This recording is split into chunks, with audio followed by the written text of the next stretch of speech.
All right, how's everybody doing today? Hotep, this is Michael Imhotep, founder of the African History Network, host of the African History Network show. It is Saturday, March 9th, 2024. Saturday, March 9th, 2024. And we are live. So I teach this fantastic online history course called Ancient Kemet, the Moors, and the Maafa, Understand the Transatlantic Slave Trade, what they didn't teach you in school. And I'm going to do a class preview of that 10-week online course right now for you all. So I teach the class on Saturdays, 2 p.m. Eastern Standard Time. We have a class today. We'll give you the information. You can register for this exciting 10-week online history course. And our class lesson plans are available right now at our website, africanhistorynetwork.com. Okay, so when you scroll down the page, you'll see the information right here for the online class. We have classes Saturday, March 9th, 16th, 23rd, and 30th. We do the classes 2 p.m. to 5 p.m. Eastern Standard Time. And then when you scroll down the page, you'll see our class lesson plan. We have the flyer for the current class, and we have the class lesson plans for all 10 class sessions laid out. So you can see the type of content that I deal with. We deal with thousands of years of history and what leads up to the transatlantic slave trade taking place, okay? And I'm gonna do a quick class preview for you and go over some of the slides in the class and some of the content. So there are over 200 slides that I'll show you, we'll discuss in the class. There's 80 to 100 articles that we'll look at. There's about 15 books, 15 main books that we reference in the class. You don't have to buy any of these books to follow along in class. And we'll look at video clips of interviews I've done with some of our scholars like Professor James Small, Professor Kabahai Watha Kamene, Tony Browder, Runoko Rashidi, etc. Okay, and you can click right here and download the lesson plan.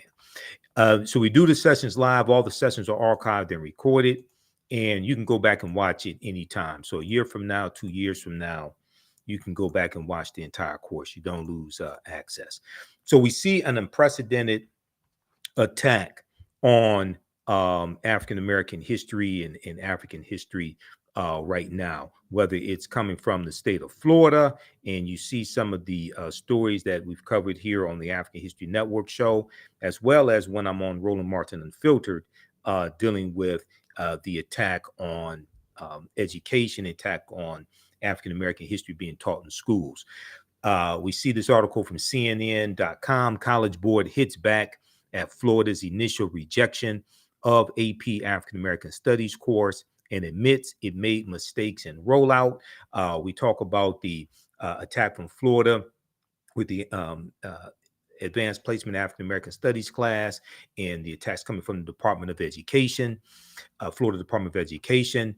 We know there was a march in Florida to protest the new social studies standards as well for middle school students that taught that some slaves were taught skills that they were able to use after they gained freedom or after slavery ended, etc. Okay, and they tried to present a softer side of slavery and that somehow slavery benefited some former slaves. So we dealt with that extensively on the African History Network show.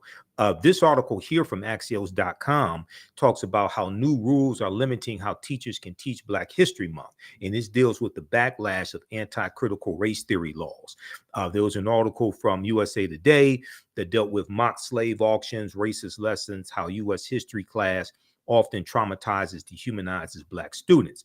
And sometimes we see the way that these history classes or the way that different lessons pertaining to history are taught in some schools is traumatizing to African-American students. And then something that brought a lot of backlash was the, as I mentioned, the new social studies standards in 2023 coming from the Florida Department of Education. This article here from NBCnews.com, new Florida standards teach students that some Black people benefited from slavery because it taught useful skills. Okay, so we've dispelled a lot of this misinformation here on the African History Network show pertaining to that. So one of the things we do in the class, we go through and look at history chronologically. We look at thousands of years of history and what leads up to the transatlantic slave trade taking place. Some of you have seen excerpts of the video that I did talking about the 1619 project and how a lot of what we've been taught about 1619, August 20th, 1619, how a lot of what we've been taught about 1619 is incorrect. And there's a lot of information to substantiate that as well. What's left out of the conversation oftentimes is the date 1526, because you had the Spanish taking Africans into the territory we call South Carolina and Georgia to try to set up a settlement. And this was 93 years before August 20th, 1619 in Jamestown, Virginia, even though August 20th, 1619 did happen. And at that time, you didn't have codified slave laws in any of the existing colonies. Okay. And the first of the British, the first of what would be the 13 colonies that has codified slave laws is Massachusetts in 1641. This historical marker right here at Point Comfort in Virginia, Fort Monroe, I should say Fort Monroe in Virginia, notes the arrival of the first Africans in Virginia. And there's a good article that we look at in the class called "Much of What We've Been Told About Virginia's 1619 First Africans is Wrong." This is from virginiamercury.com. And those 28 odd Africans who were originally on a Portuguese slave ship called the San Juan Batista, they're going to be brought into Point Comfort in Virginia, and actually Hampton, Virginia, on the White Line and the Treasurer pirate ships. And it's going to be 20 and odd Africans on that White Lion pirate ship, an English pirate ship, that are going to be traded for food and water and supplies, etc. Okay, so one of the things that we do in the class, like I said, we go through and look at this history chronologically, and we look at the pyramid principle. Two of my teachers, Dr. Leonard Jeffries and Professor Janie Small, when they teach, they talk about the pyramid principle. And if we look at a pyramid has three sides. The foundation of the pyramid is African history and culture. And it's African history and culture that gives us our VIPs, our values, our interests, and our principles. It gives us a cultural paradigm to see reality through. And it influences the two sides of the pyramid, economic empowerment and political empowerment. Economic empowerment and political empowerment. And the economic empowerment influences how we engage in economics, whether we use white capitalism dressed up in red, black, and green, or whether we use systems like the cooperative systems, which we have a history of using. And these are principles that we brought with us from Africa as well. So, a lot of times when I do presentations, I have to spend like the first 20 minutes just dispelling myths, dispelling misinformation, because there's so much misinformation floating around out here, even though there's an overabundance of accurate information. Check out this article here from the Washington Post called "Before 1619, There Was 1526. The Mystery of the First Enslaved Africans and What Became the United States." The mystery of the first enslaved Africans and what became the United States. This is from the Washington Post, September 7th, 2019. You know that 2019 was the 400th year anniversary of August 20th, 1619. Now, Spanish explorers brought 100 slaves to a doomed settlement in South Carolina or Georgia within weeks. The subjugated revolted, then vanished.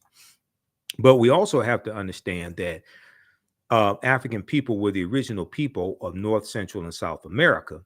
Okay, so we look at work from Dr. David Imhotep, who was a friend of mine, and we know he's an ancestor now. He passed away in 2023, but he wrote the book "The First Americans Were Africans," Documented Evidence. And it deals with the African presence in America dating back at least 51,700 years, who were the Khoisan. The Khoisan have the oldest DNA on the planet. So we can't start looking at our history in slavery. Okay, we have to deal with thousands of years of history that leads up to the transatlantic slave trade taking place. So when I put together the introduction to this class and is laying out the curriculum for this class, because I put together the curriculum, the studying history 32, 33 years now. I said we can't start studying our history in slavery. Even when we study the transatlantic slave trade, which is important to study, we can't start in 1619 or in the 1440s when the Portuguese get involved. We have to understand the history chronologically and deal with the 800-year occupation of Europe by the Africans known as the Moors, who enter into the Iberian Peninsula, today known as Spain and Portugal, from North Africa in 711 AD. So I've been teaching this class on and off since 2007. It has evolved immensely since then, and I'm happy now that I've been able to put the entire class to lay out the course lesson plans ahead of time, and we have that at our website, africanhistorynetwork.com, and you can download and follow along with us in class as we go through each class session.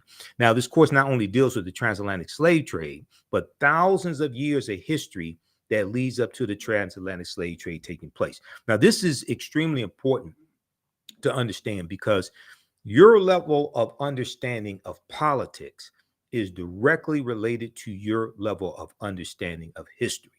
Your level of understanding politics is directly related to your level of understanding of history, especially, I would say, the last 500 years of history, specifically history from 1800 through, say, 1968, 1970, okay, up until today, but especially that critical 168-year period of history, all right? So we deal with that in this course, Ancient Kemet, the Moors, and the Maafa, understanding the transatlantic slave trade. And in the second class that I teach, which is Black resistance movements from the Haitian Revolution, U.S. Civil War, Civil Rights Movement, and Black Power Movement, 1800 to 1968. All right, so you can register for this class. Right now, we teach the class on Saturdays, 2 p.m. Eastern Standard Time. We have a class today, and our next class sessions are Saturday, March 9th, the next one, and we have it here right here on the homepage of our website. Let's go back to the website. How's everybody doing today? Give us a thumbs up, give us a like, give us a heart on this broadcast. How you like this type of information? We have class sessions coming up Saturday, March 9th, 16th, March 23rd, and March 30th. Okay, and it will continue after that as well until this class concludes. And you can click right here on register here to register for this class. It's on sale $80 right now. It's a $130 value. And as soon as you register, you can watch the previous course sessions because they're all on demand. Okay.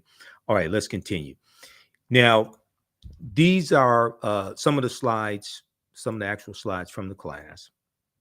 It took a lot of effort to really put this course together, develop it to the point where I really want to get it. Now, August 20th, 2019 marked the 400th year anniversary of the 29 Africans who came into Point Comfort on August 20th, 1619, in what would later be called the colony of Virginia. This year was known as the Year of Return, as many African Americans were and continue to reconnect to Africa and traveling to Ghana and other West African countries.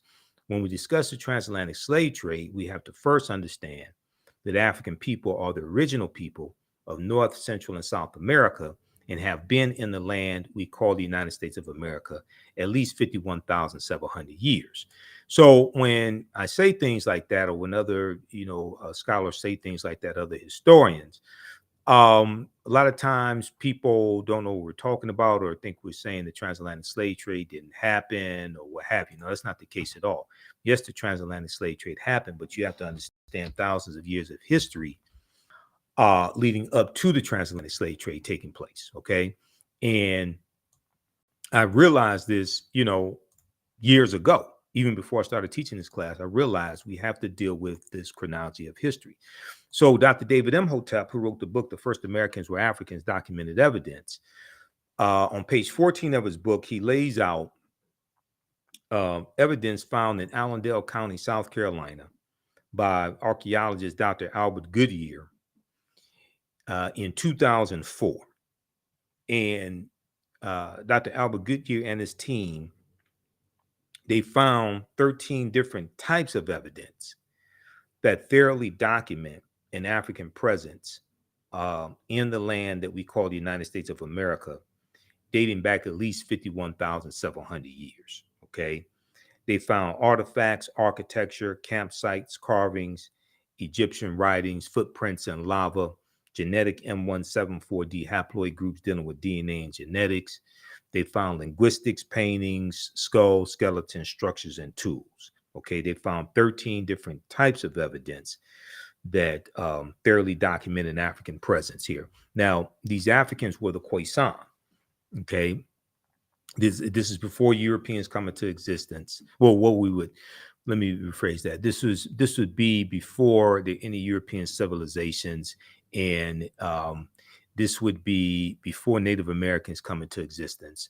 We know we have Africans migrating out of Africa into Europe 50, 60,000 years ago, getting trapped in the Worm Ice Age, WRM, the Worm Ice Age. Okay.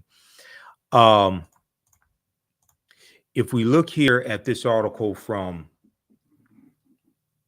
ScienceDaily.com, new evidence puts man in North America 50,000 years ago. New evidence puts man in North America 50,000 years ago. November 18th, 2004 from ScienceDaily.com.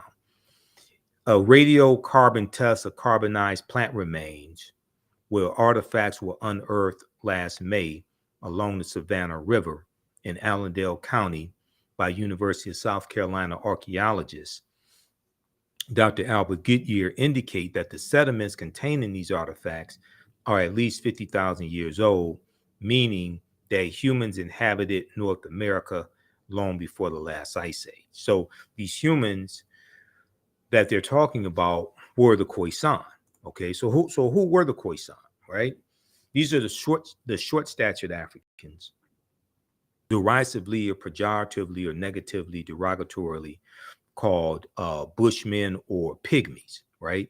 Now, an October 2012 genetic study published in Science magazine found that the Khoisan in Southern Africa are the oldest ethnic group of modern humans, with their ancestral line originating about 100,000 years ago, with their ancestral line originating about 100,000 years ago. The Khoisan, formerly called by the derogatory term Bushmen, are genetically unique, and no other currently known population had separated so early from our common modern human ancestor, according to the report. Now, here is a picture of a couple of Khoisan women. And there's numerous articles written about the Khoisan as well. And then we see in the Philippines, for instance, in Asia, in the Philippines, we see the original inhabitants of the Philippines are called Negritos, which are the short-statured Africans as well, okay, which are the Khoisan. So these Africans go all around the world, and they're also in the land that we call the United States of America. Today, we call the United States of America.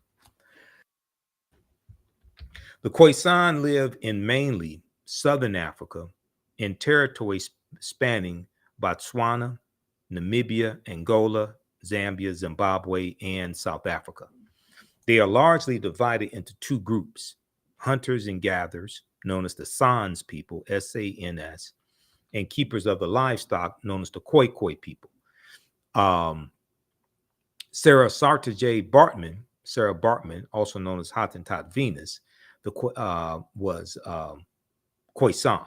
Okay, Sara Baartman, who was dehumanized and paraded around Europe in a freak show in the early 1800s, and she was uh, portrayed in scantily clad clothing. She had huge buttocks because she had steatopedia. Okay. And it's rumored that it's believed that she also became a prostitute as well. Now, she was sold into slavery. Okay. And she was sexually exploited. And when she died, we know that her genitalia was put on display also. Okay, so this is Sara Baartman, Sarta J. Baartman, and I made a when in 2023 when the Essence Music Festival took place, and they aired on Hulu. Okay, on Hulu, the streaming service Hulu, they aired the uh, Essence live. Okay, so Friday, Saturday, and Sunday, 7 p.m. to midnight in prime time, they aired the Essence Music Festival live, the performances. So you got to see, Lauryn Hill and the Fugees perform. You got to see, I think Eve performed, but you got to see uh, Trina and Money Long and a number of different artists, right? But Megan Thee Stallion performed that Sunday, okay, Sunday, and it went into early Monday morning. I think she came on something like 1 a.m. All right. So there was some backlash behind her performance as well as Janelle Monáe's performance. Megan Thee Stallion was really over the top. India Ari uh, put out some statements on Instagram criticizing both of their performances. I don't think India Ari's critique went far enough. Mine went way farther than that. You can check out mine on my Facebook page, the African History Network, and my YouTube channel, Michael Imhotep, Imhotep. But India Ari criticizes Megan Thee Stallion and Janelle Monáe for Sexual Essence Festival performances. So this was an article from okplayer.com. Now, in my critique, and this is the first time we've had these conversations here on the African History Network show, I referenced Dr. Frances Cress Welsing, who I interviewed 3 times on the African History Network show, and she's the author of the ISIS Papers, Keys to the Colors, right? Remember Dr. Welsing, okay? Dr. Welsing said, we're the only people on this entire planet who have been taught to sing and praise our demeanment. I'm a bitch, I'm a hoe, I'm a gangster, I'm a thug, I'm a dog. If you can train people to demean and degrade themselves, you can oppress them forever. You can oppress them forever. You can even program them to kill themselves, and they won't even understand what happened. Okay, so she's absolutely correct.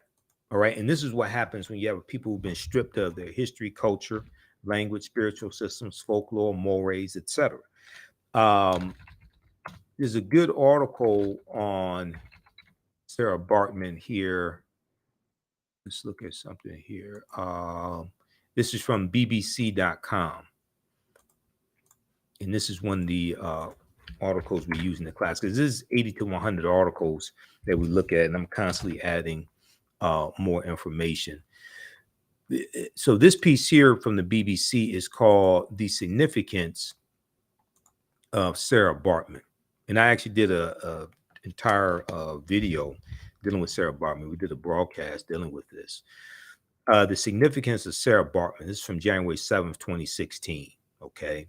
So here's a sketch of her, Sarta J. Baartman. She died December 29th, 1815. 2 centuries ago, Sara Baartman died after years spent in European freak shows. Now, rumors over a possible Hollywood film about Baartman's life has sparked controversy. Now, whether or not the film happens is not the most important thing. The most important thing is the history that happened to Sara Baartman.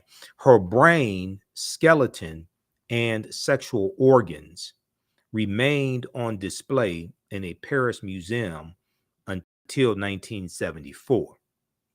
Her remains were not repatriated and buried until 2002. Brought to Europe seemingly on false pretenses by a British doctor, stage named the Hottentot Venus, she was paraded around freak shows. And, there's it's, it is ironic that Sara Baartman was dehumanized in what are called freak shows.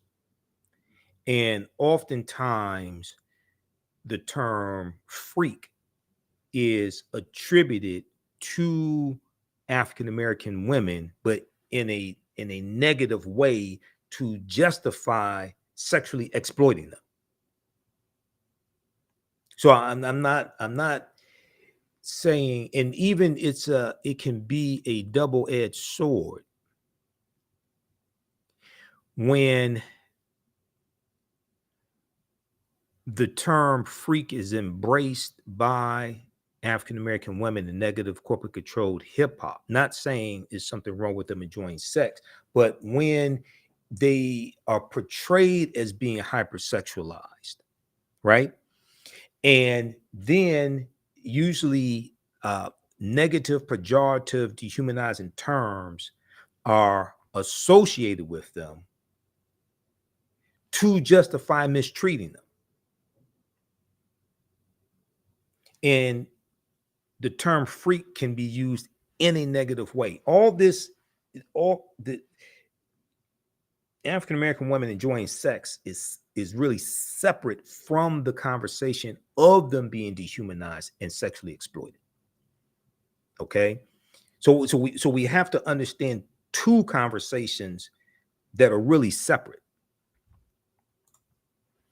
But when you study the history of what happened to Sara Baartman, and then you look at how our sisters are dehumanized in negative corporate controlled hip hop, it's like a 21st century freak show. And they think they are in control of the narrative, but they're really not. It's the white corporations behind them that are really in control of the narrative and allow them to do what they do and profit from it. Profit the most from it, I should say. So Sara Baartman, who was billed as Hottentot Venus, was paraded around quote unquote freak shows in London and Paris with crowds invited to look at her large buttocks. Today, she is seen by many as the epitome of colonial exploitation and racism, of the ridicule and the commodification of Black people, making money off of our bodies. But here we talk about really the sexual exploitation and sexual commodification of African people, specifically in this case, African women. She's the precursor to Nicki Minaj and Cardi B and Megan Thee Stallion and Sexy Red and Sukihana and Ruby Rose. She's the precursor to this.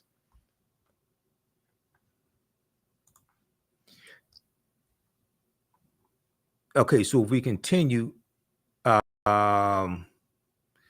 see. Hold on, I'm gonna get past this Beyonce stuff. Sara Baartman's life was one of huge hardship. It is thought she was born in South Africa's Eastern Cape in 1789. Her mother died when she was 2 years old, and her father, a cattle driver, died when she was an adolescent. She entered domestic service in Cape Town, South Africa, after a Dutch colonist murdered Sara Baartman's partner, with whom she had a baby, and the baby died.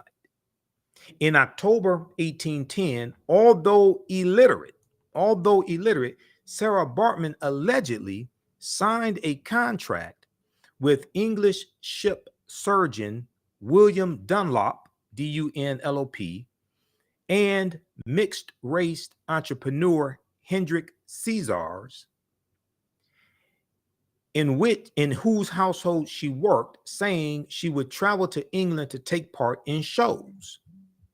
The reason was that Sara Baartman, also known as Sara or Sartije, had what was called steatopegia, resulting in extremely protuberant buttocks due to a buildup of fat. She had extremely large buttocks as well as thick thighs, okay? And Europeans were fascinated by this, and large breasts, and Europeans were fascinated by this. These made her a cause of fascination when she was exhibited at a venue in London's Piccadilly Circus after her arrival.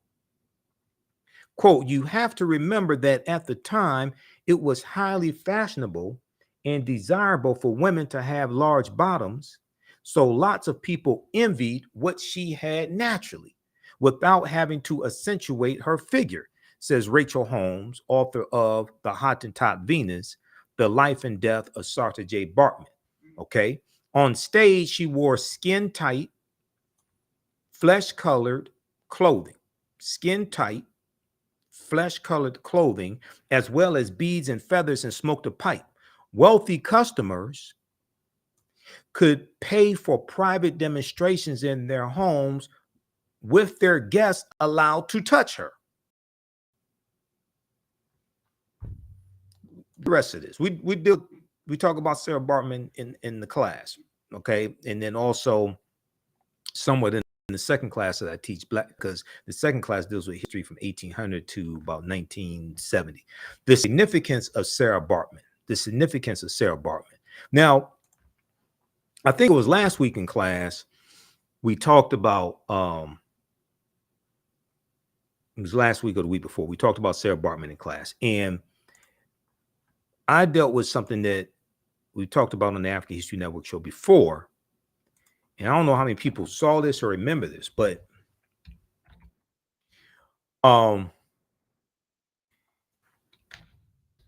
there was a statue of Nicki Minaj at the Madame Tussauds Wax Museum.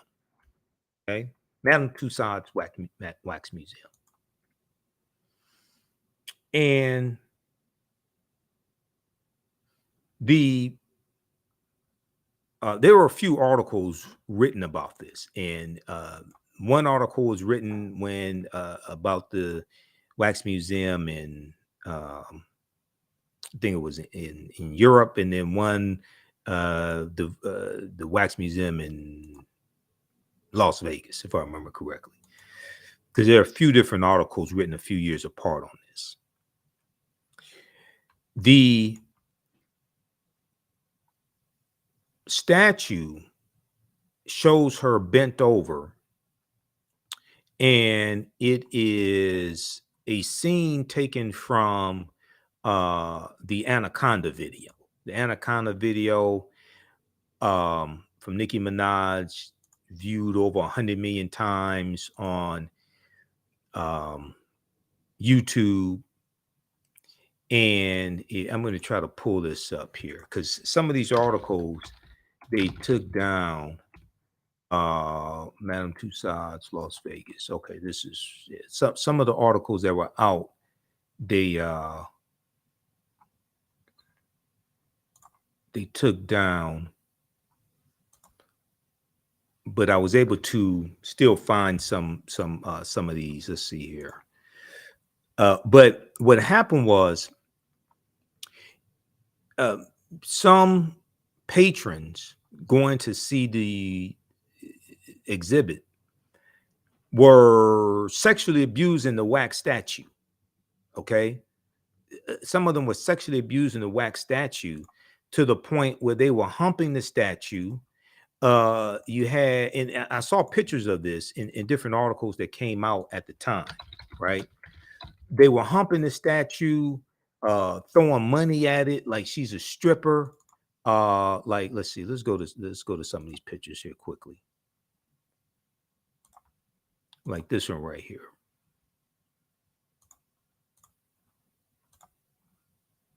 So they were throwing money at the statue of Nicki Minaj. So this is a scene from the Anaconda video. Now she approved of the statue and the position of the statue with her bent over, things like this. I don't know how many other statues they had of women bent over, scantily clad. But here you see this sister with money like she's at a strip club, okay, doing this to a statue of Nicki Minaj. Then you had other pictures, like you had other people disrespecting it, like this couple right here. And you know, the woman is okay, she may be kissing it, but it looks like the guy is trying to hump on the statue of Nicki Minaj. All right, so you had this right here. And the question you have to ask yourself is, what happens when the image of African Americans, in this case African American women, is hypersexualized and projected around the world? Because the way you treat a people is largely based upon how you think about a people. How you think about a people is based upon what you've been taught about a people. What you've been taught about a people is based upon everything you've read, heard, and seen about a people. So when you study Sara Baartman, Sara J. Baartman, right, and how she was sexually exploited, you see that that's the precursor to the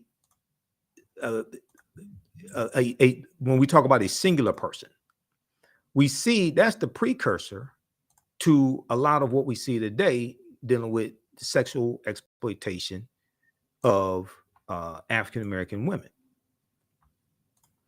But now it's even worse because you have negative corporate controlled hip hop. So then you had this guy who thought, I guess he thought it'd be a good idea to hump the statue of Nicki Minaj. All this is very well documented. There were articles about this when this came out. Okay. Now, I don't know how many other statues got sexually exploited, what have you. And it got so bad, what happened was the museum had to put security guards around the wax statue of Nicki Minaj to keep people from abusing the statue.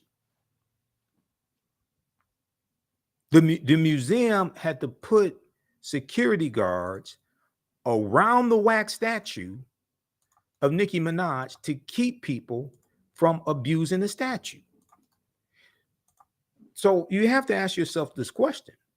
Well, if people think it's all right to abuse a statue of a Black woman whose image has been hypersexualized, then what would stop them from abusing Black women who they perceive to be hypersexualized as well?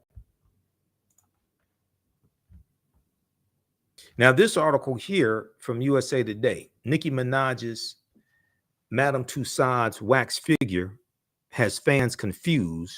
Does Google not exist? Now, this is a later article. This is from January 8th, 2020. This is about the statue in Germany, Madame Tussauds in Germany. Okay. And this statue, they said, it displays the unlikeness to her. Okay. They were saying how it looked like her. So then they show, let me see, they show the real Nicki Minaj right here, a scene from Anaconda, and then they show this statue. Okay. I still don't know why, what would, out of all the poses you can have Nicki Minaj in, and even in the video, she ain't bent over the whole time in the Anaconda video. Why would you choose that? I know she approved of it, but that just goes to show how, at least at that time, she lacked critical thinking skills or lacked maturity to understand the ramifications of this. But why would the museum think it would be all right to have a statue of her bent over like that?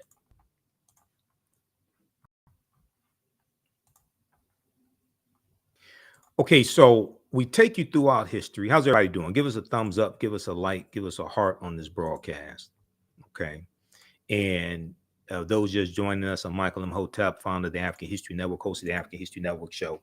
We're doing a quick overview of this 10-week online course that I teach, where we deal with thousands of years of history and what leads up to the transatlantic slave trade taking place. The name of this class is Ancient Kemet, the Moors, and the Maafa, Understanding the Transatlantic Slave Trade. And you can register for this class at our website, africanhistorynetwork.com, where we have a wealth of information. And you scroll down the page, you'll see we have our social media tags. I have to add threads here also, because this, I think the AHN show on threads. I have to add threads here, and then also have to add TikTok, because we have a TikTok page, a TikTok channel as well. I don't use TikTok that much, but I'm going to start using it more. A 10-week online, 10-week, the lesson plans for our 10-week online course are here, and you can download them here also, so you can see the content that we cover, and just click on register here to register for this course. But if you go back to the PowerPoint presentation, show you a preview of some of the content that we deal with. So we talk about the Khoisan as well, who have the oldest DNA on the planet, go all around the world. And we look at different archaeological discoveries that have taken place come out in the last 15, 20 years or so. This was a huge discovery that came out of the Greek island of Crete. Crete has been an island for more than 5 million years. This was an article from the New York Times, February 15th, 2010, on the Greek island of Crete. New evidence of very ancient mariners. Okay, on the Greek island of Crete, new evidence of very ancient mariners. On Crete, new evidence of very ancient mariners.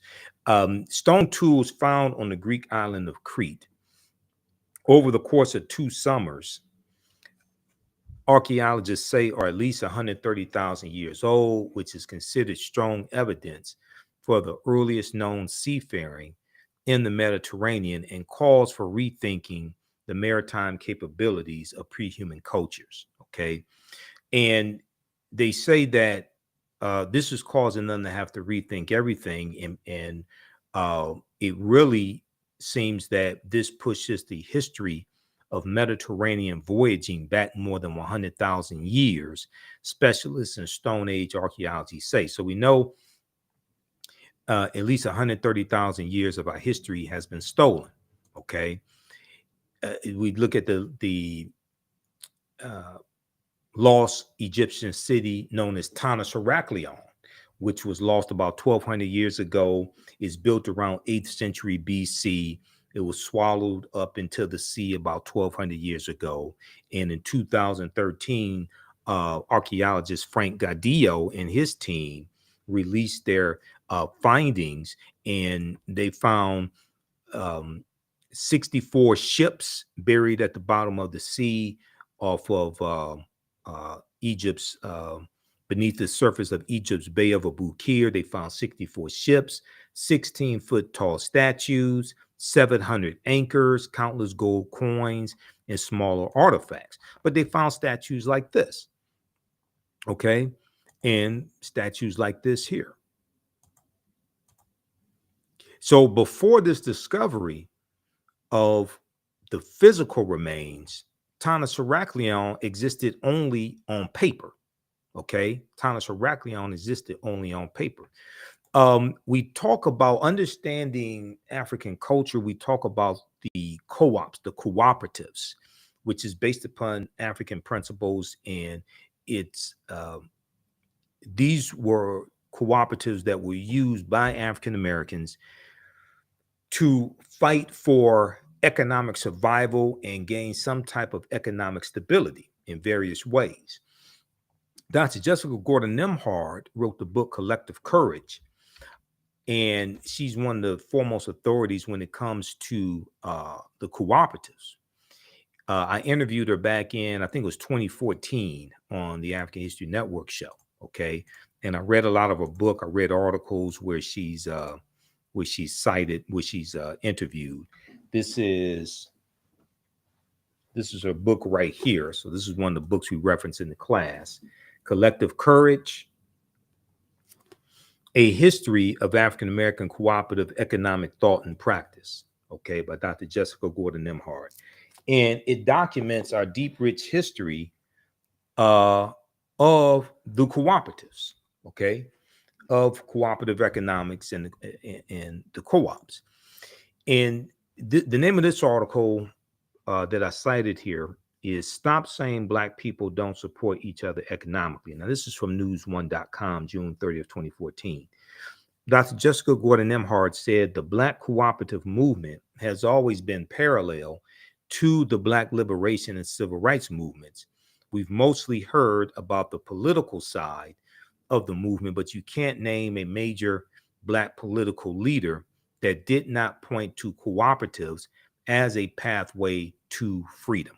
Okay. And, you know, we look at the Free African Society, okay, 1787, Philadelphia, Richard Allen, Absalom Jones. This was a mutual aid society. There was a good article from the Associated Press, Mutual Aid Networks Find Roots in Communities of Color, which talks about how cooperatives were making a resurgence during COVID-19. Okay, the nonprofit organization Town Hall Project created Mutual Aid Hub to track all the various collective efforts when the coronavirus began its rapid global spread in March 2020. Back then, it counted only 50 mutual aid groups, but by May 2020, the number grew to more than 800 in 48 states, driven by what the hub's lead organizer, Shivani Desai, called a, quote, grassroots explosion of organizing, end quote. While these informal networks have sprouted up in response to the pandemic, mutual aid organizers and scholars say they have existed long before then. Few are aware of their deep roots in communities of color, where such networks have been built for centuries, where such networks have been built for centuries. Quote, the concept of cooperating and pooling resources within a community is rooted in communities of color, end quote, said Margot Dalal, D-A-L-A-L, executive director of Detroit Community Wealth Fund and an Indian American woman. Dr. Jessica Gordon Nimhard, author of Collective Courage, said Black mutual aid societies date back to the 1700s. Free Black Americans pooled resources to buy farms and land, care for widows and children, and bury their dead. Many started credit unions when banks would not serve them. Sociologist and civil rights leader Dr. W.B. Du Bois wrote about enslaved African Americans pooling money to buy each other's freedom. Okay, wrote about enslaved African Americans pooling money to buy each other's freedom. So we have that in our history. Okay, and these are concepts that we brought with us from Africa, the whole cooperative concept. The African Union Society in Rhode Island was established in 1780 as the first Black mutual aid society on record, Dr. Jessica Gordon Nimhard said. The second was the Free African Society, which was founded in 1787 to provide aid to freed slaves who were denied resources by white institutions. One of the most famous examples of mutual aid are the Black Panther survival programs from the late 1960s, through which members distributed shoes, transported elders to grocery stores, offered breakfast programs, and more. In many major cities, more than half of the African American population were part of at least one mutual aid society by the 1800s. Well over half of the societies Dr. Jessica Gordon Nimhard has researched were started and ran by Black women who continue to be vital in mutual aid networks. Dr. Nimhard said she believes mutual aid is part of the history of all communities, but especially of communities of color that faced obstacles accessing resources. Okay, so check out this article. abcnews.com had a version of the story, but it was originally from the Associated Press, apnews.com. Mutual aid and co-ops are a way for groups that have faced discrimination to have some level of economic stability. Part of my work is to remind African Americans that mutual aid is part of their history too, Dr. Jessica Gordon Nimhart said. Okay, so it's important really to understand that, because that is history coming from African culture, and these are elements of African culture that we brought with us to this country. Okay, there was a discovery in an article from yahoonews.com that dealt with the father of all humankind is 340,000 years old. The father of all humankind is 340,000 years old. And this dealt with a man named Albert Perry in South Carolina.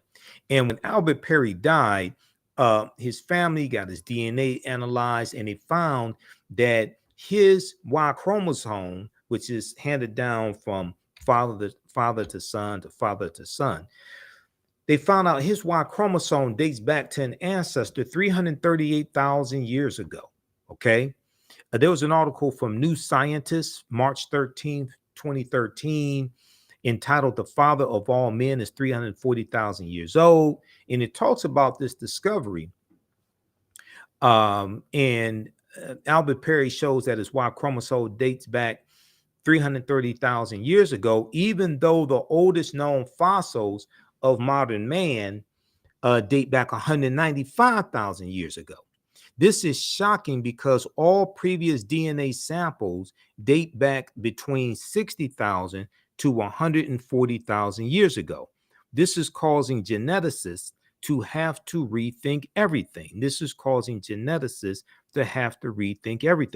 And when these archaeological discoveries come out, and discoveries dealing with DNA and all different types of things like this come out, they cause the scientists and paleontologists and archaeologists to push the timelines back. You know, Juvenile had the song in 1999, "Back That Thing Up." They keep having to back that thing up. They keep having to back the timelines up. There's numerous archaeological discoveries that we look at in this class. One of them is dealing with how we're older than we thought. We're older than we thought. New find pushes human origin back 100,000 years ago. Now, this is not from a conspiracy theory website. This is from NBCnews.com, June 7th, 2017. All the mainstream media outlets had articles about this discovery when it came out. And this deals with the discovery found in Morocco. Okay. And it deals with Homo sapiens. Okay. Modern humans evolved much earlier than previously thought, researchers reported. New discoveries at a rich site in Morocco show modern humans were hunting and probably cooking game animals 300,000 years ago. This is 100,000 years earlier than scientists have believed until now. 100,000 years earlier than scientists have believed until now. New discoveries and new dating methods show that, in fact, many of the bones belong to modern Homo sapiens, and they lived as far back as 300,000 or 350,000 years ago. The earliest previous Homo sapiens bones date back 195,000 years ago, and they're from clear across the continent in modern Ethiopia. Taken together, the findings show modern humans were dispersed across Africa long before anyone ever thought. Okay, the deeper they dig, the blacker the planet gets. The more research they do, the older we get. And they realize that we're much older than we've been told. They realize they have to push the timelines back.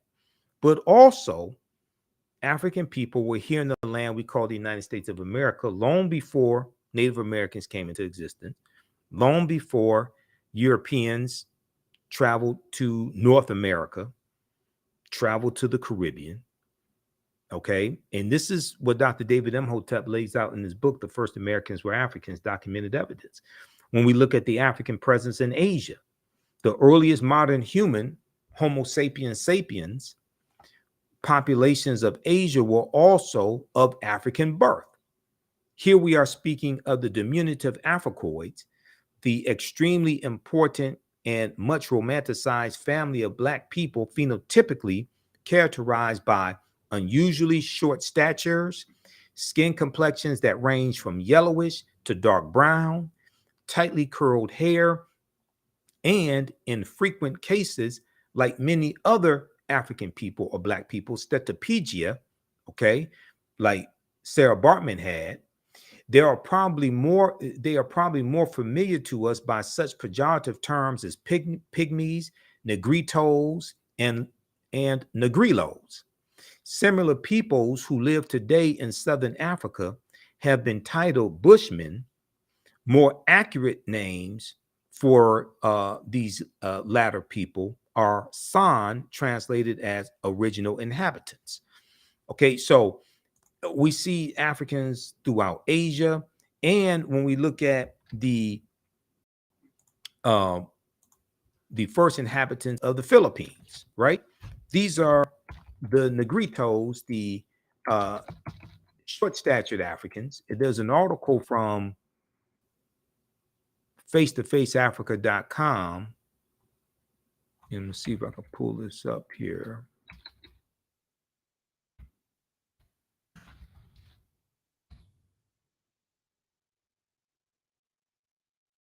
I think this is the right one. No, that's dealing with the Adamanese in India.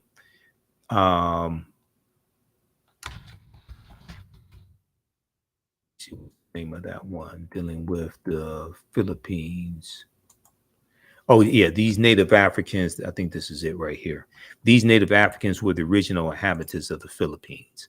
So this is from face-to-faceafrica.com. So how y'all like this type of information? Give us a thumbs up, give us a heart, give us a like on this broadcast, and register for this 10-week online history course that I teach. We get deep into this history. And like I said, all the sessions, we do them live, but they're all archived and recorded, so you can go back and watch them anytime. Let me close this video out here.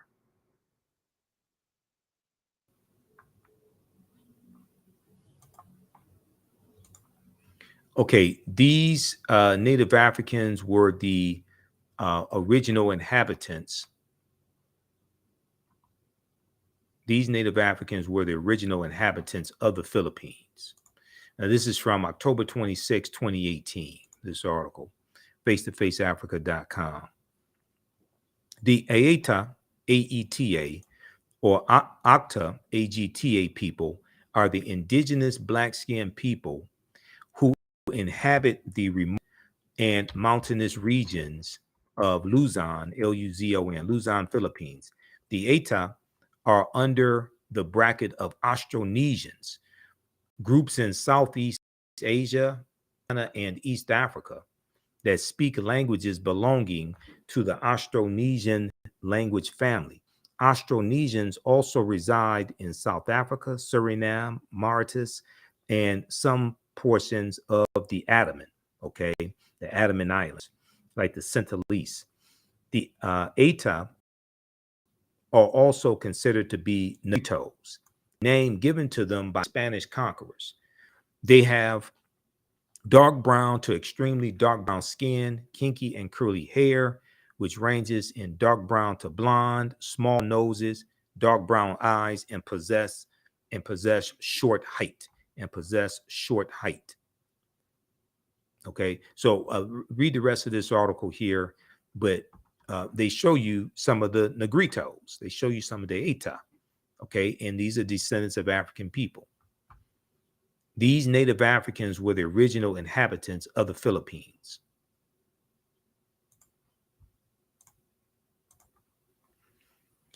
All right, so we have the link here to register for this class. It's in the thread of the broadcast.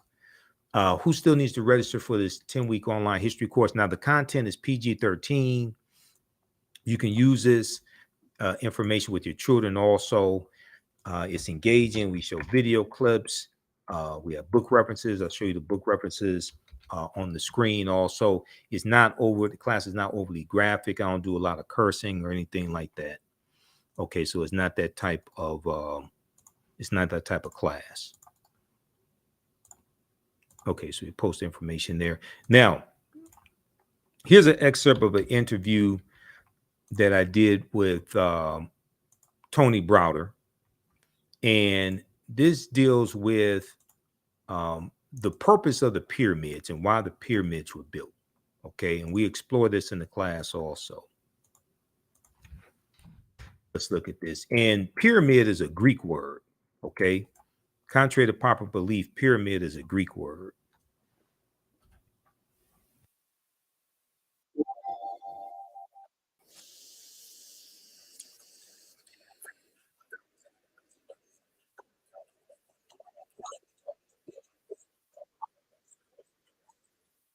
But most of the names of African places and things and people have been changed by non-African people. So if you don't know the original names, you'll never be able to understand the history, the culture, the science, the philosophy, and the concepts as they were originally created. Let me give you one example of that. Pyramid is a Greek word, which means little flat cake, like a pancake. The original word for that structure is mir, M-I-R. Right. And the word mir means the place of ascension. So mir, there are no bodies buried in any pyramids of mir in the entire Nile Valley. None, zero. So anytime anybody tells you that the pyramids were tombs, that is a lie, whether it's an intentional lie or unintentional lie based on ignorance. Mir were always built over tombs. The tombs were underground. So the word mir means the place of ascension.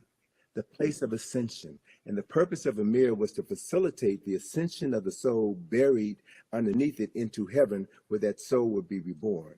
And they were very specific about where in heaven a soul would go to be reborn. So the first text which documented this journey of the soul into the afterlife was carved in the burial chamber of a tomb known as the Pyramid of Unas, right?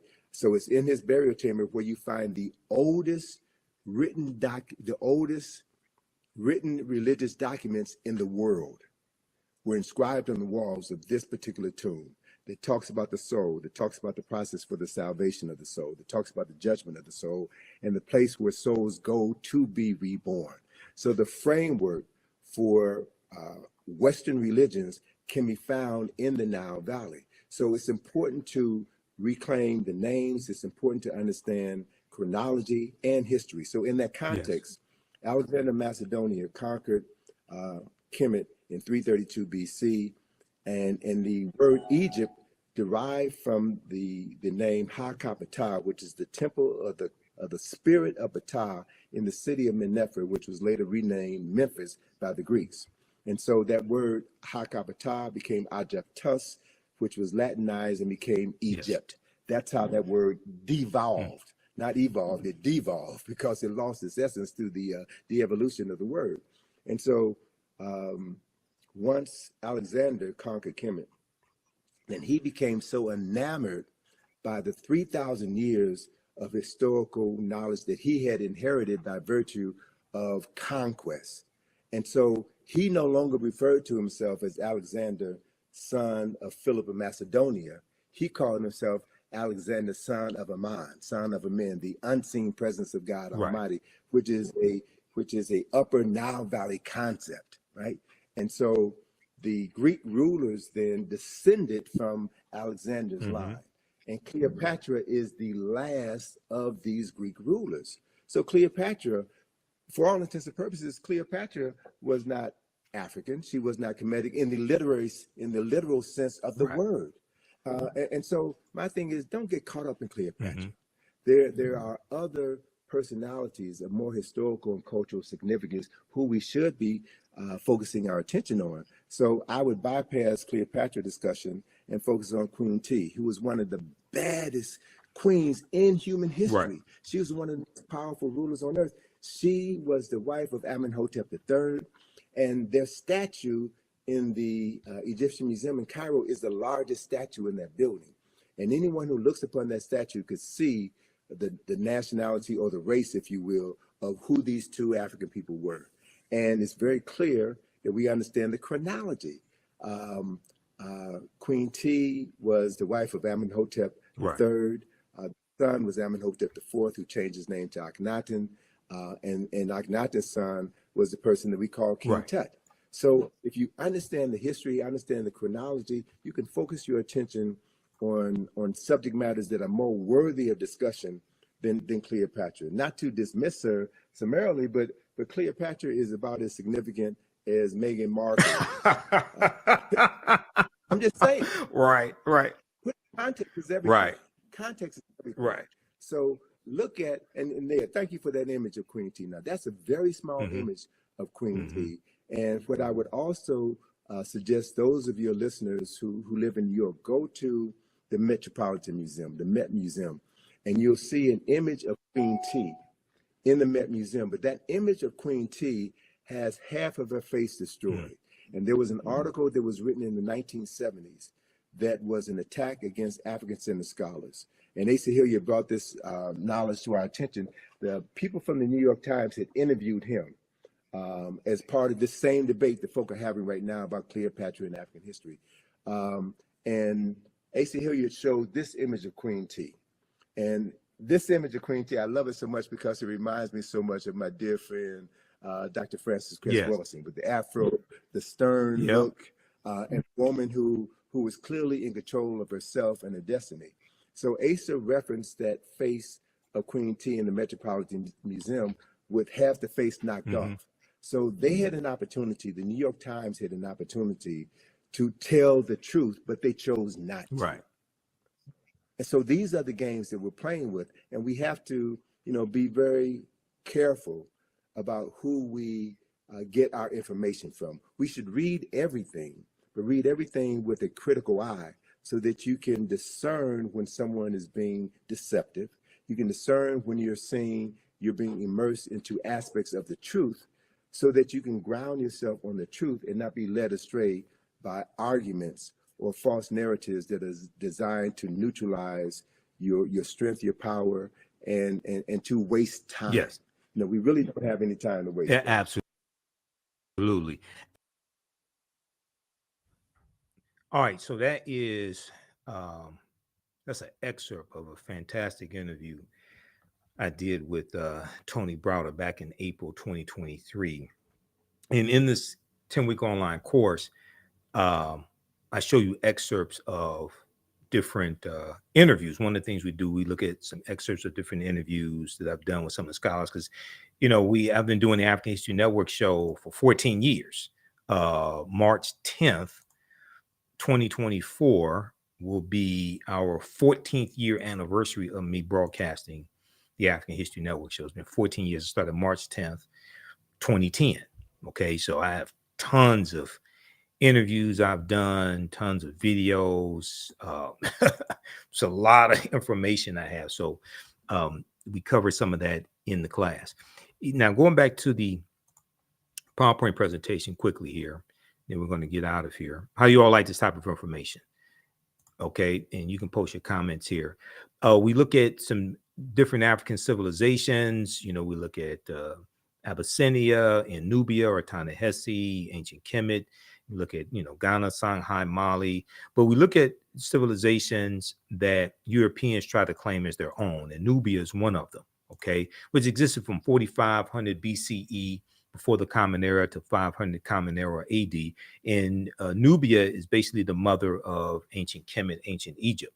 Ancient Nubia, also known as Kush, Kush, was a region along the Nile River located in northern Sudan and southern Egypt. So today, what is the northern portion of Sudan and the southern portion of Egypt was the area that was that was ancient Nubia. Okay, that region that was ancient Nubia, or the region of Kush. It was home to some of Africa's earliest kingdoms, known for rich deposits of gold. Nubia was a major trading port for luxury goods that came from sub-Saharan Africa, such as incense, ivory, and ebony. The first monarchy of recorded history was established in Nubia. The Nubians were also known for their exceptional archery skills that provided the military strength for their rulers.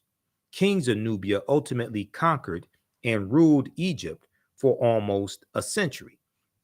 Monuments still stand in modern Egypt and Sudan at the sites where Nubian rulers built cities, temples, and royal pyramids. In the 1800s, the Western world's interest in Nubia was awakened by the rediscovery of the ancient empire's monuments, which were reported almost simultaneously by individual British, French, and American explorers. Okay, so in the 1800s, you're going to see Europeans try to claim Nubia as a European civilization. Many of them found it difficult to credit indigenous Africans for building such a civilization. During the 1840s, German Egyptologist Carl Richard Lepsius asserted confidently that the Greek term Ethiopian, when referring to the ancient civilized people of Kush, did not apply to quote unquote Negroes, quote unquote Negroes, but was used to describe reddish skinned people closely related to the Egyptians who quote unquote belong to the Caucasian race. Okay, a reddish skinned people closely related to the Egyptians who quote belong to the Caucasian race, end quote. Because when Napoleon conquers Egypt in 1798, he's taking scholars in and they're studying Egypt, and then they are going to claim, and then 1798 going to the 1800s, they're going to claim that Egypt, these were Caucasians. Okay, they may say they're brown skinned Caucasians or something like that, but they come up with these theories to try to say that no, it wasn't Black Africans, it wasn't Negroes that did all this, it wasn't Negroes that built the pyramids. No, these were Caucasians. They may be brown skinned Caucasians, but they're still Caucasians. And then they do the same thing with Nubia and say that the Nubians were reddish skinned people closely related to the Egyptians, but the Egyptians belong to the Caucasian race. Anything to say that these were not Black Africans. Now, in 1852, when the American diplomat Bayard Taylor visited Sudan and gazed upon the temple carvings of gods and rulers with clearly African features, he also found it inconceivable that they could have been created by Black-skinned Africans. Rather, he asserted, echoing Richard Lepsius, they must have been created by Egyptians or immigrants from India or Arabia, or an offshoot of the white race. AtlantaBlackStar.com has a fascinating article, 5 Ancient African Empires Besides Egypt that Europeans and Arabs tried to claim as their own. And we see this throughout history, and a lot of this history gets twisted around in the 1800s, right? So there's a good video. It's on TikTok and YouTube, things like this. This is of a European scientist who is confronted with the fact that this ancient Egyptian pharaoh, or Nasubiti, this pharaoh, and this one is Nubian, that this person was Black African. Okay, now it is true that the racial classifications of quote unquote Black did not exist in antiquity in ancient times. And we talked about this when we dealt with Queen Cleopatra VII and the documentary African Queens from Jada Pinkett Smith. Okay, these are the racial classifications that we use today, developed over the 16th, developed over basically the 1600s, 1700s, and 1800s. Okay, they didn't exist in antiquity. Check this out.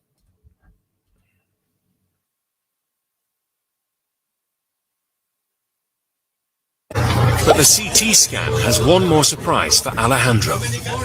Shamai's ethnicity.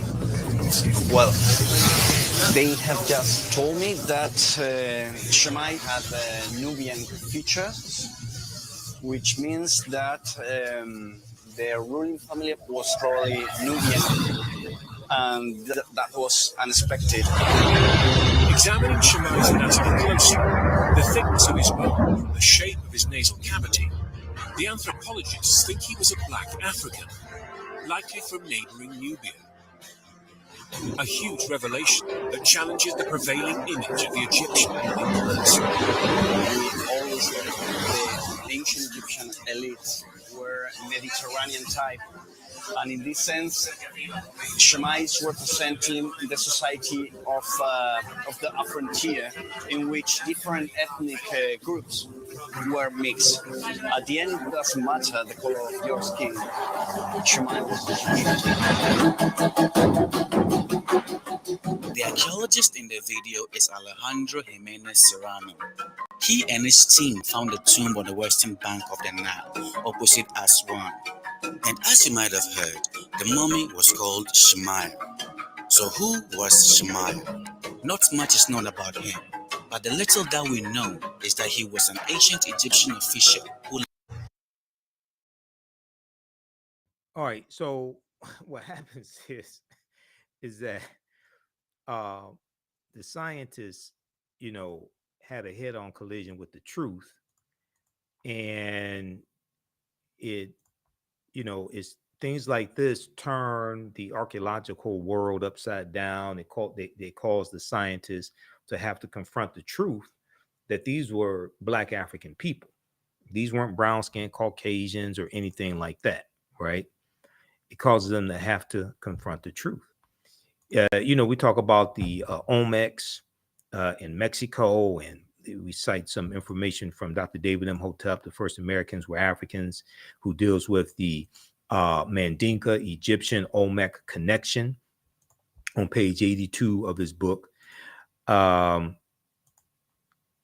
We talk about Abubakari II traveling to the Americas as well in 1311 AD, 1311 AD, Common Era. We also look at there was another lost city of Egypt called Dazzling Aten, which in the last few years we learned about that lost city as well.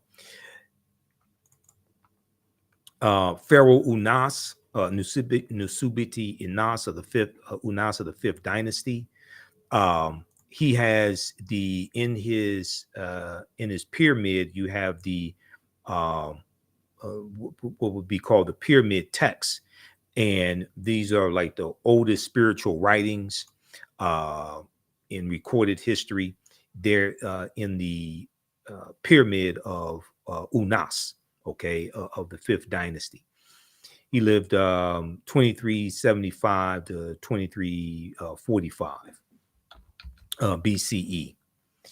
So we take you throughout history, and one of the books we use Nile Valley Contributions to Civilization by Tony Browder.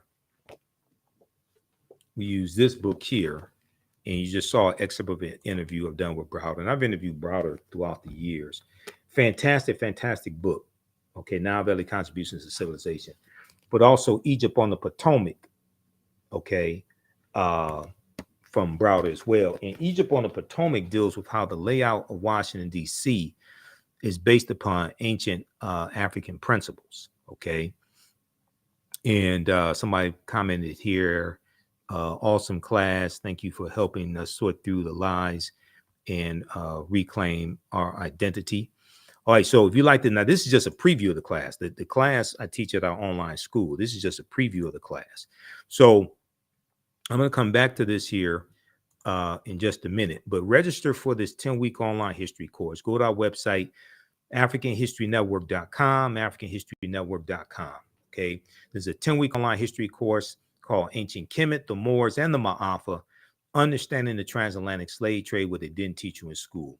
I teach the class on Saturdays, 2 p.m. to 5 p.m. Eastern Standard Time. Our next classes are Saturday, March 9th, Saturday, March 16th, March 23rd, and March 30th. Okay, and then we have a few more classes after that. The class is on sale, $80, regularly $130. We do the sessions live. All the sessions are archived and recorded. You can go back and watch this anytime. So even after the course is over with, you can go back and watch the entire class, okay? And we instead of 10 sessions, we're going to do at least 11, possibly 12. The course outline, the lesson plans for all 10 classes or 10 plus classes are laid out here. And I'll go through and update it periodically because we add a few additional subjects. But we take you through our history. We deal with thousands of years of history, what leads up to the transatlantic slave trade taking place. So we deal with archaeological discovery that have come out in the last 10, 20. So we deal with Egypt on the Potomac and how the layout of Washington, D.C. is based upon ancient African principles coming out of ancient Kemet, ancient Egypt.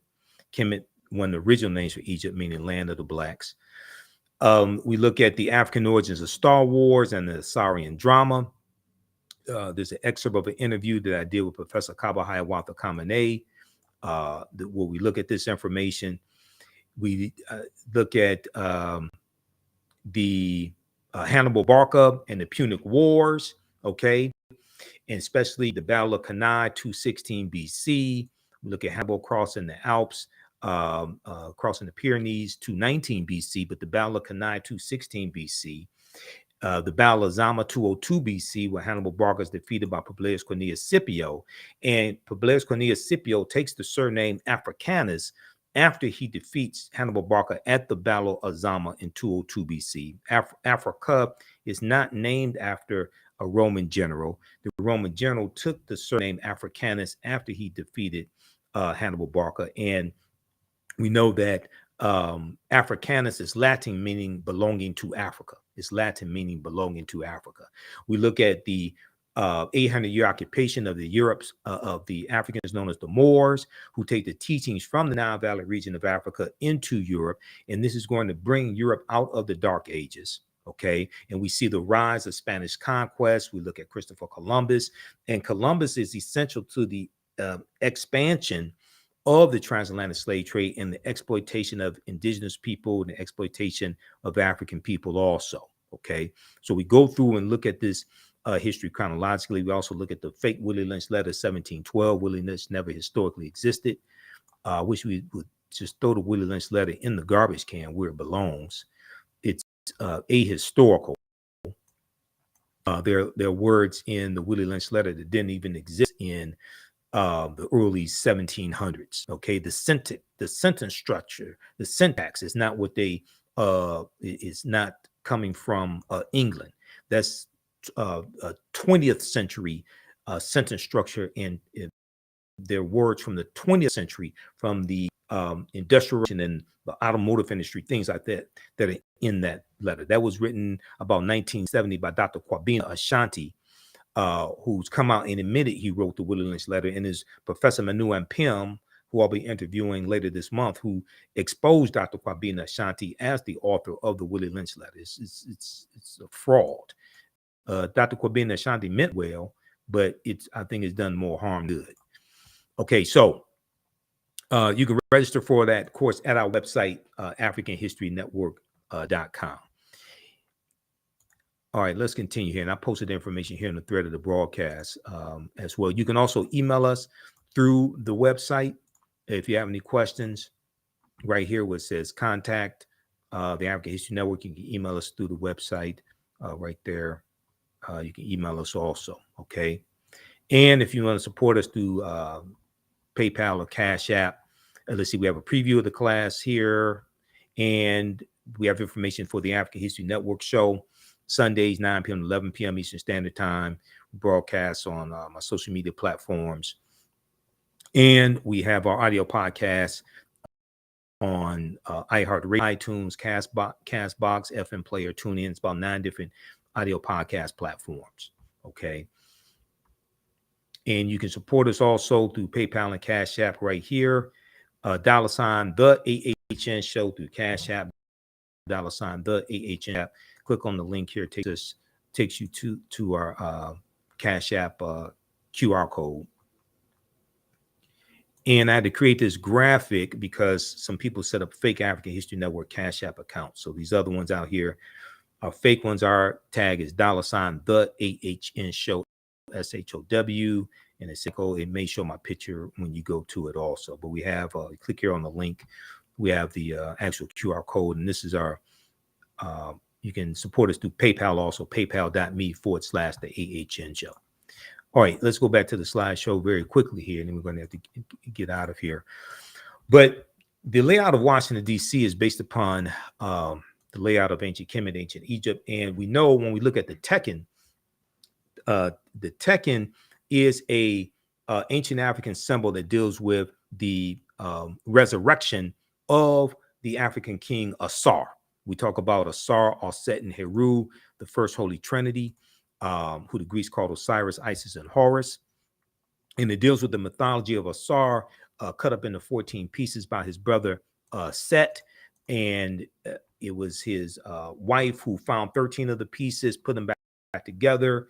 And it just deals with, it took her 70 days to do this. And this is why the mummification process takes 70 days.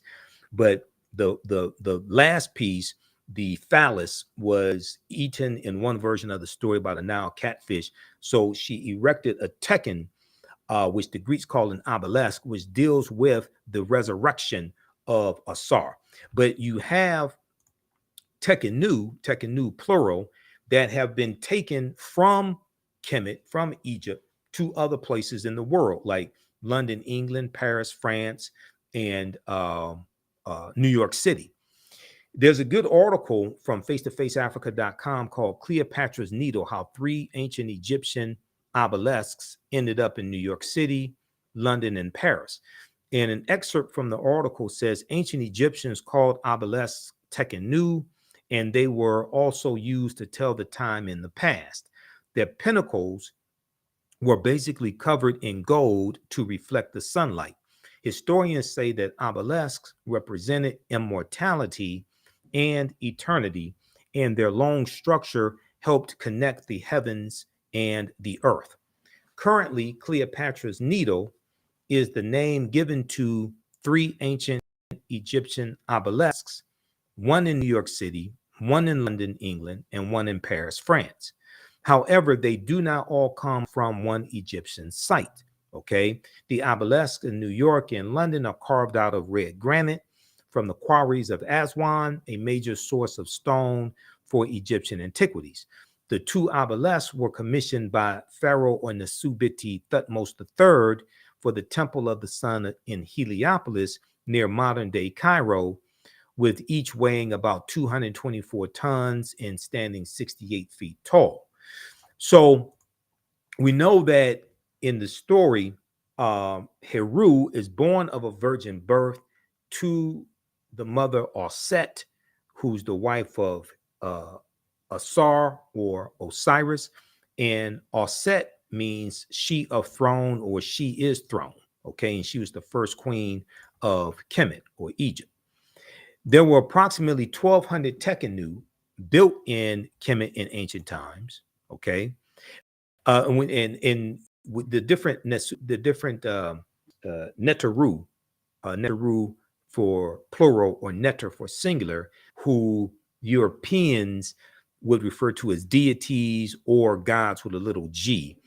The attributes of Aset were, she was associated with love and fertility, and she was oftentimes depicted with a throne on top of her head, because what determines who is going to sit on the throne in ancient Kemet, it came through the woman's side of the family.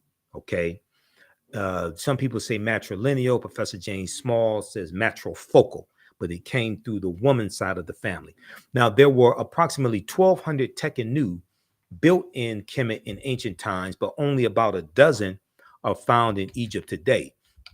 Many of the Tekenu were removed from Egypt and are now in Istanbul, Turkey, London, England, Paris, France, Berlin, Germany, Berlin, Germany, Berlin, Germany, New York, Rome, Italy, Vatican City, and elsewhere throughout the world.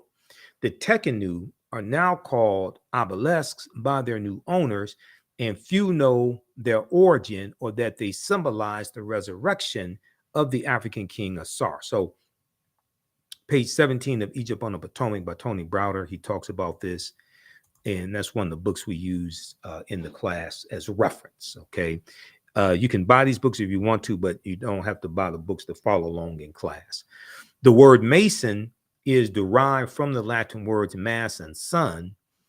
Mason means child of light and expresses the desire to pursue light, which is a metaphor for the sun, which symbolizes knowledge. The term child of light or sons and daughters of light was first used to identify students who had completed 42 years of study in the temples of ancient Kemet.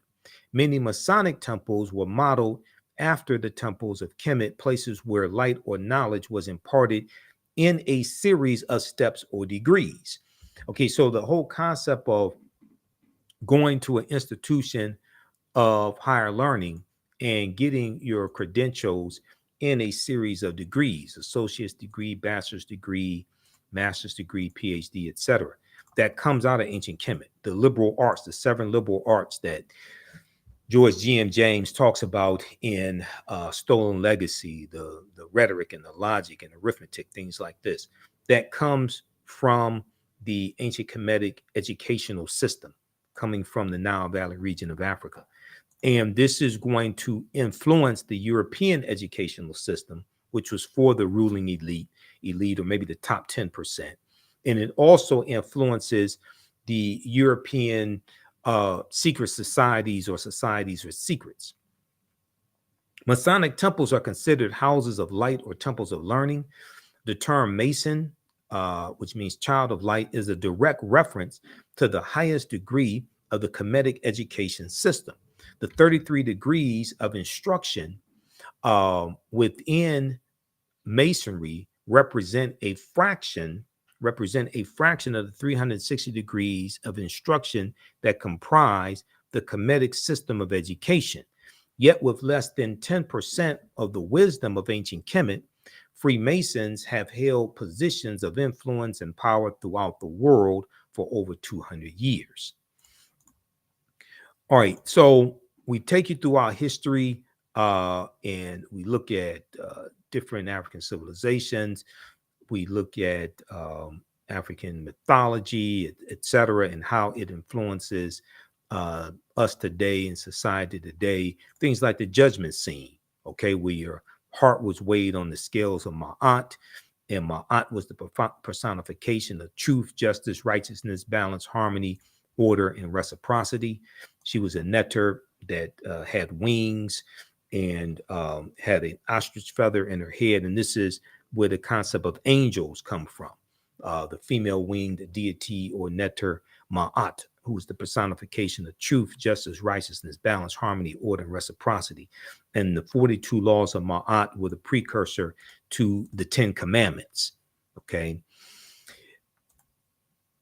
So then we look at the 800-year occupation of Europe by Africans known as the Moors. We'll look at things like Sinterklaas, which is the precursor. With Sinterklaas coming from the Dutch, is the precursor of Santa Claus, and Sinterklaas means Saint Nicholas in Dutch. But Sinterklaas had a sidekick named Zwarte Piet, Black Pete, who was a Moor. Okay, and this once again deals with the evidence of the African Moors all throughout Europe. We deal with things with like, why is Christmas celebrated on the 25th? Now, this may go outside the circumference of some people's awareness, but nowhere in the biblical text does it state that December 25th, that Yeshua or Jesus the Christ was born on December 25th. But this deals with the rebirth of the Son, not the S-O-N, but the S-U-N. There was a book that I bought back in 2011 from the American Bible Society. I saw this at CVS Pharmacy here in Detroit, and it was called the life of Christ, the life of Christ, rediscovering how his life, death, and resurrection changed the world. And on page 55, they asked the question, why December 25th? Why December 25th? And it says in Christianity's early years, people debated when Jesus' birthday should be celebrated. Some Christians were against observing it at all, as they did not want Yeshua or Jesus compared to Pharaoh and Herod, whose birthdays were commemorated. But in the 4th century AD, Common Era, Pope Julius I made it official Christ's birth would be celebrated on December 25th. Now, December 25th was also considered the birthday of the Son, the S-U-N, okay, the Son of God, the S-U-N. Using the technology available at the time, ancient astronomers observed that on December 25th, the days started getting longer again. They recognized the date as the winter solstice, which occurs on December 20th or December 21st. Usually it could be December 22nd, early in the morning on December 22nd. The winter solstice is when the sun moves into its lowest point in its 365 and 1/4 day journey. It moves into its lowest point. It moves into the constellation of Capricorn, and on the winter solstice, so you have December 20th, December 21st. Then the sun is said to stand still or be dead for 3 days, December 22nd, 23rd, 24th. On December 25th, the sun moves 1 degree northward, and you have an increase in the amount of sunlight each day starting on December 25th. So in ancient times, December 25th was known as the birthday of the Son of God, not the S-O-N, but the S-U-N, or the rebirth of the sun. The Romans celebrated the birthday of the deity or god Sol Invictus. The prefix Sol, S-O-N, means sun, S-U-N. Sol Invictus, which means unconquered sun. They celebrated the birthday of the deity Sol Invictus, unconquered sun, on December 25th, or what would be the equivalent to December 25th on that calendar at the time. This is before the Gregorian calendar was introduced about 1582 by Pope Gregory XIII. The day was also recognized as the birthday of Mithra, the sun deity of the ancient Persians, and also as the birthday of Attis, an agricultural god worshipped in Asia Minor. By choosing December 25th, the church avoided upsetting the masses. No one wanted their festival canceled, so the church simply combined the new Christian holiday with pagan traditions. So this is why you have to understand the history behind these celebrations we've been taught to celebrate, and the pre-Christian origins of Christmas. We find it in the celebration of Yule, which was a Scandinavian celebration amongst the Nordic people, or the Norse, which took place from December 21st through the end of January. We find it in the German festival honoring the deity Odin, O-D-N. Now, Odin, Odin, that's the father of Thor and Loki, okay? And we see Odin and Thor and Loki in the Marvel Comics movies, the Marvel Universe movies, and the Avengers, things of this nature. This was a midwinter holiday honoring Odin, and Wednesday was originally known as Woden's Day or Odin's Day. Wednesday has its origins coming from Nordic mythology, okay? And Thursday was Thor's Day, coming from Nordic mythology, Scandinavian mythology. Saturnalia, the Roman festival of Saturnalia, in honor of the Roman deity of agriculture. The festival of Saturnalia was celebrated December 17th through December 25th. And the festival of Mithra, the ancient Persian deity in Asia Minor of Mithra, was celebrated December 25th through January the 1st. Okay. And the birthday of Mithra was also celebrated by the Roman elite. So all this history is connected together. Okay. And like I said, and also, we look at the movie Black Panther, because African culture and spiritual systems and mythologies all throughout the film Black Panther. Okay. There are 11 different African cultures that we see represented in the film Black Panther. Ruth Carter studied African cultures for 6 months, and she really did her thing. She deserved an Oscar for Black Panther. But the Panther deity Bast comes from the Neter, or the ancient Kemetic or Egyptian deity Bast, who at one point was depicted with a woman's body and the head of a cat. Okay. Ancient Egyptian goddess worshipped in the form of a lioness and later a cat. Bast, or Bastet, was the Neter of warfare in Lower Kemet, worshipped as early as the Second Dynasty around 2890 BCE. So we definitely look at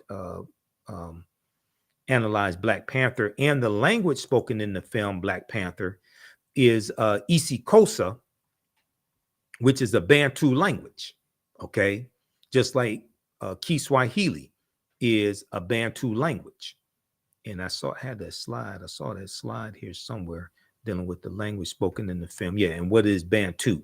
Okay, Bantu is a group of 500 African languages that we see spoken from southern Cameroon eastward to Kenya and southward to the southernmost tip of the continent, going into South Africa. So isiXhosa. So Miriam Makeba, she spoke isiXhosa. Okay, the South African singer Miriam Makeba, she spoke isiXhosa. So when she was on the Cosby Show, she was teaching the children Xhosa words. Okay, and she had the in the Xhosa language, they have the click sounds in the Xhosa language. We also deal with the fact in the class that Jesse Jackson did not create the term African American. We know the term African American goes back to the earliest recorded usage is 1782 in Philadelphia, Pennsylvania. But in the Ballad of the Bullet, April 3rd, 1964, Malcolm X used the term African Americans. Okay, this is recorded also in the book Malcolm X Speaks. They have the transcript of the speech. He uses the term African Americans. So this is more nonsense, more mythology, more just outright distortion of history that we need to stop spreading. Reverend Jesse Jackson reintroduced the term African American. He did not create the term African American. Okay, so we go through and look at Carthage and Hannibal Barca, the Battle of Cannae, as I said. Christopher Columbus is extremely important to understand, because Columbus, we see the expansion of the transatlantic slave trade under Christopher Columbus and where he goes. And we know that he set sail August 3rd, 1492. Later in the same year, that the Moors lose control of their last stronghold, Granada, January 2nd, 1492. Okay. So all of that is related. And Columbus never comes to the land we call the United States of America. The closest he comes here is Cuba, which is about 90 miles away. He's in the Caribbean. He's in Central America, South America. He never comes to the land that we call the United States of America. We also discuss Queen Cleopatra VII, coming from Jada Pinkett Smith's documentary African Queens, as well as Queen Nzinga, in Nzinga fighting against the Portuguese. Okay, because all that's important to understand. In these documentaries, from Jada Pinkett Smith that are on Netflix have brought a lot of this history into the mainstream and into the conversation, and they've worked to educate a lot of people also. Now, here is a excerpt of an interview dealing with the Woman King that I did with one of my teachers, Professor James Small. And here we talk about the Arab enslavement of African people that began in 652 AD after they conquered Egypt in 642 AD. And we deal with what happened to the Black ancient Egyptians.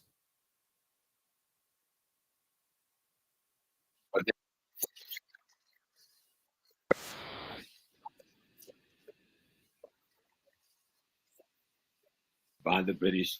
This is the great burning of Benin and the robbing of Benin of all of its wealth and art and so forth that we hear about in history, but we don't connect it to nothing, right? But there's a greater Yoruba war going on between the people. And these boundaries called Nigeria, they're not there then, okay? Right. They're greater boundaries. People have other kinds of kingdom designs. And there's conflicts between some of these kingdoms, mostly around trade, okay? But you got something else happening at the same time. As the Muslim wars of genocide and ethnic cleansing has taken place in the Nile Valley with the Mamluk Turks and the Seljuk Turks, and then finally the Ottoman Turks by the 9th century and the end of the 9th century, beginning of the 10th century, they're pushing millions of people out of the Nile Valley into West Africa. Y'all hear what I'm saying? They're pushing millions of people out of the Nile Valley into West Africa, in through Chad, in through Cameroon, into Nigeria, down into Ghana. This population, through what is called Burkina Faso, this is the population of the people. Everybody always asks, what happened to the Egyptians? Well, we're talking to each other here right now, okay?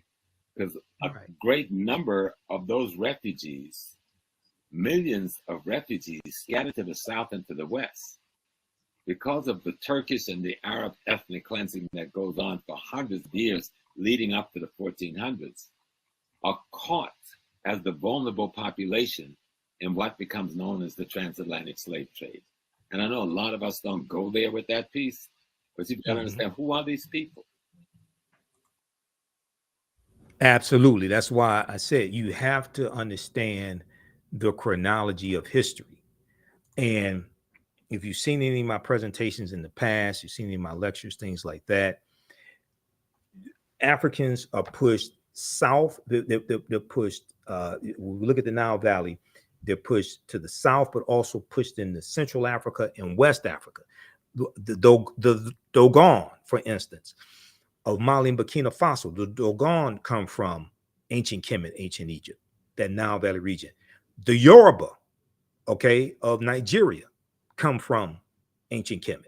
So there's a relationship between West Africa and the Nile Valley region of Africa, especially ancient Egypt. This is why I took exception when a few years ago, Dr. Henry Louis Gates Jr. said that the pyramids in Egypt have nothing to do with Africans in West Africa. You know, African people migrate and migrate for different reasons. Some of the migration is forced migration. Other migration is voluntary. But to say that the Africans in the Nile Valley region of Africa have nothing to do with Africans in West Africa is ridiculous. Okay. Now, there was a Tony Browder sent me the video of this brother here, Dexter Caffey, who was interviewed, who talks about how he was blown away that he is related to Ramses III or Seti II, okay, a pharaoh from 4,000 years ago. Yeah, to be joined by our next guest, Dexter Caffey, the founder of Smart Eye app, who recently learned of an eye-opening discovery of his own ancient past, all thanks to a DNA test. He is joining us now by Zoom from Atlanta. Hello, Dexter. Hello, Emily. How are you? It's so good to see you. Last time was here in Israel. We got to get you back here, but we'll have to settle for Zoom now.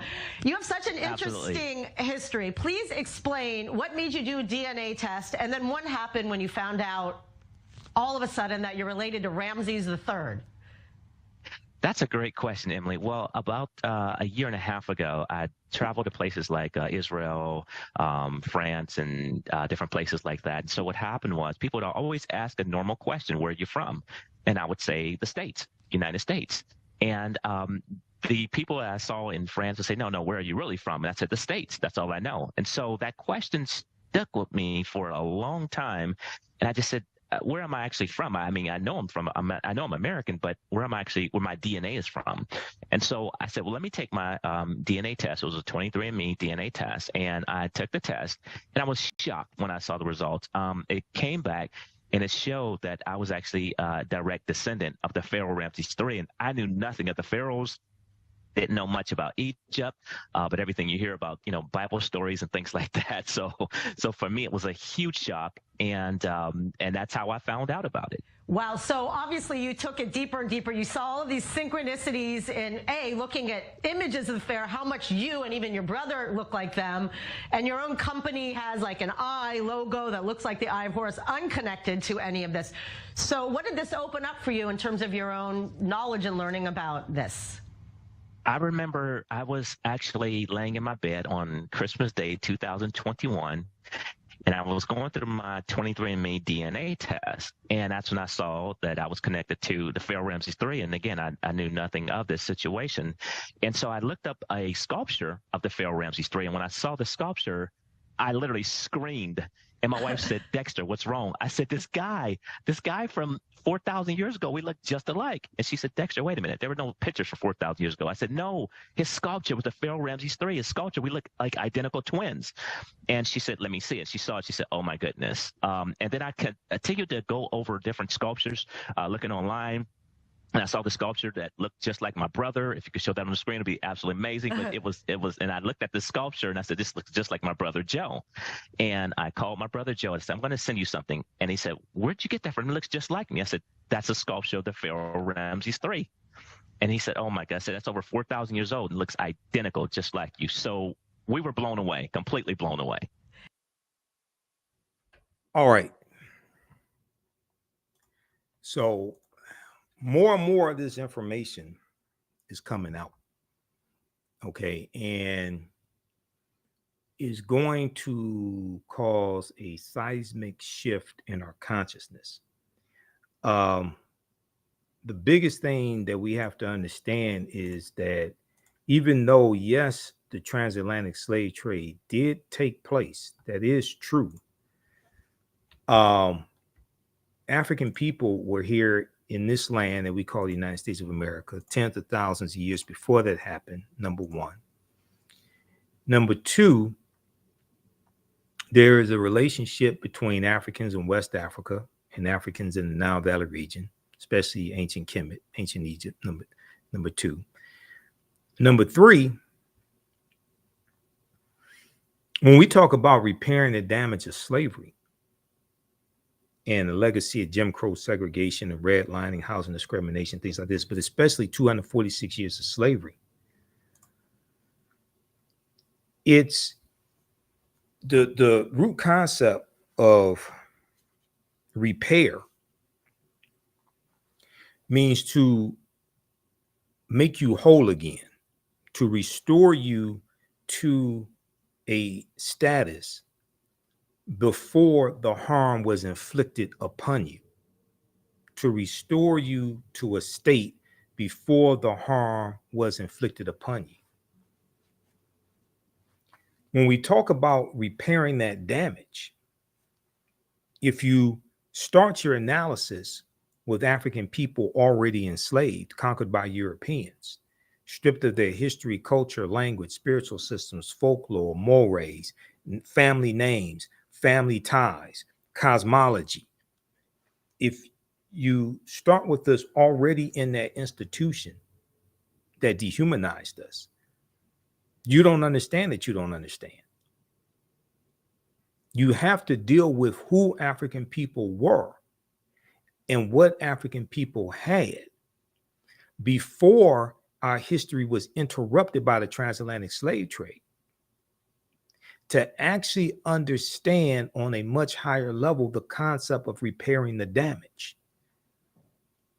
Because we have to reclaim our history, culture, language, spiritual systems, folklores, mores, names, cosmology, that cultural paradigm that gives us our foundation,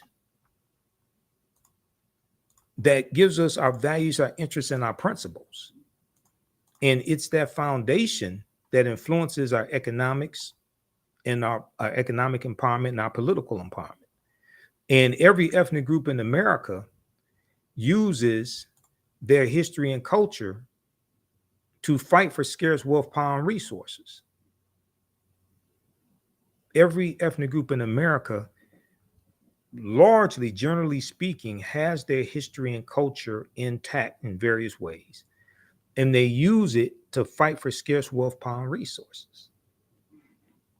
Ours has largely been taken away from us. There are elements of it, but as a recognizable system, as a recognizable culture, it's largely been taken away from us. Case in point, most of us still hold the last names of our former slave masters. And this influences the two sides of the pyramids, the economic empowerment and political empowerment. If the foundation is not in place, it doesn't matter how much money you have. You're not going to know what to do with it, and you're going to give it right back. This is why 97% of $1.6 trillion, 97% is spent with people that don't look like us, spent with non-African American people. And this is why I explain to people who just talk about reparations in the form of money and not understanding the history of the laws and policies put in place that have inflicted harm upon African Americans in this country, and don't realize that you have to correct those laws and policies that continue to inflict the harm and maldistribute wealth, power, and resources. Because once you spend the money, those laws and policies are still in place, inflicting harm. The disparities when it comes to health, infant mortality, the fact that our homes are valued at $48,000 less than comparable white homes. So that's $156 billion in lost wealth that African Americans have when it comes to home ownership.